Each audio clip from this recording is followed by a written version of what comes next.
السلام علیکم ناظرین، میں حاضر ہوں آپ کے سامنے الحرم دوا خانے سے۔ آج میں ایک بڑے اہم موضوع پہ بات کرنے والا ہوں، جو کہ ایک وقت آیا تھا ابھی چند دن پہلے ہی، کچھ دن پہلے ہی، جو یہ مرض بڑا عام ہوا تھا، خارش والا اور داد والا۔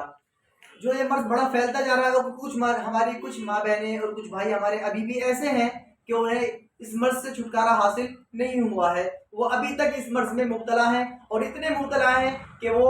بہت پریشان ہیں۔ اور اتنا ہی نہیں، ان کے مبتلا کے ساتھ ساتھ جب وہ مبتلا ہوئے ہیں اس مرض کے اندر، وہ مرض انہیں لاحق ہوا ہے، اس مرض کے ساتھ ساتھ پورا گھرانہ پریشان ہو گیا ہے۔ اس کی وجہ سے پتہ چلتا ہے کہ پورے گھرانے کو خارش ہو گئی ہے، پورے گھرانے کو دار کھجلی ہو گئی ہے۔ میں آپ کو بتاتا ہوں کہ اس کی وجہ کیا ہے۔ وجہ یہ ہوتی ہے کہ انسان کے بلڈ کے اندر جو ہے وہ انفیکشن ہونا شروع ہو جاتا ہے، اور انفیکشن ہونے کی وجہ سے ہی وہ جسم کے اندر الگ الگ بیکٹیریا پیدا کر لیتا ہے، اور بیکٹیریا پیدا ہو جاتے ہیں تو وہ کیا کرتے ہیں، وہ انسان کی جلد پر وہ نمودار ہونے شروع ہو جاتے ہیں۔ اور اکثر و بیشتر ہمارے بھائی، ہماری ماں بہنیں شکایت کرتی ہیں کہ جب ہم رات میں لیٹ جاتے ہیں، لحاف میں لیٹ جاتے ہیں، جیسے ہی ہم رات کو سونے کے لیے لیٹتے ہیں، بستر پہ لیٹتے ہیں،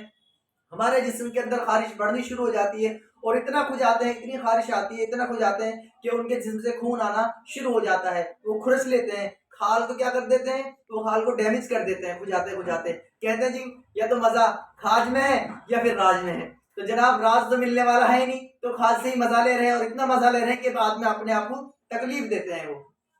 اور اس تکلیف میں جو ہے مبتلا ہو گئے ہیں۔ میں آپ کو ایک چیز بتاتا چلوں کہ اس مرض میں سب سے زیادہ نقصان کیا دیتا ہے انسان کو۔ سب سے زیادہ نقصان چینی سب سے زیادہ نقصان دیتی ہے۔ ہمارے جو بھائی ہیں، جو ڈاکٹرز ہیں، جو حکیم ہیں، جو حکما ہیں، جو ہمارے بھائی خدمت گزار ہیں، جو عوام کی خدمت کر رہے ہیں، وہ اس مرض میں چینی بالکل بند نہیں کرتے، اور وہ آپ نے دیکھا وہ الگ سے کوئی صابن استعمال کرا دیتے ہیں، کوئی کچھ دے دیتے ہیں، کوئی کچھ دے دیتے ہیں، حالانکہ اس مرض کے اندر صابن اور چینی سب سے زیادہ نقصان دینے والی چیز ہے۔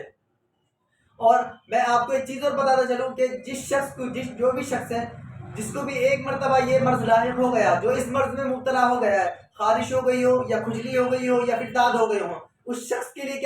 کیا ضروری ہے؟ اس شخص کے لیے سب سے زیادہ ضروری یہ ہے کہ وہ اپنی صفائی کا سب سے زیادہ خیال رکھے، اور اپنے کپڑوں کو اور اپنے تولیے وغیرہ کو سب سے گھر والوں سے الگ دھلوائے، اور اپنے کپڑوں کو دھوپ میں سکھوائے۔ وہ اگر آپ نے یہ نہیں کیا، اپنے کپڑے سب کے ساتھ دھلوانے شروع کر دیے، اپنے تولیہ سب کے ساتھ شیئر کرنا شروع کر دیا، تو میرے بھائیوں میں آپ کو بتا دیتا ہوں کہ یہ پورے گھر کو ہونی شروع ہو جائے گی۔ پورے گھر کے اندر جتنے بھی فرد ہیں، جتنے بھی لوگ ہیں، سب کو ہونی شروع ہو جائے گی، اور ہو ہی جاتی ہے، کیونکہ وہ بیکٹیریا ان کپڑوں سے اتر کر ان کے جسم پر آ جاتے ہیں، اور جسم پر آنے کے بعد ہم یہ دیکھتے ہیں، اگر خوردبین سے ہم اگر اپنی جلد دیکھیں تو اس کے اندر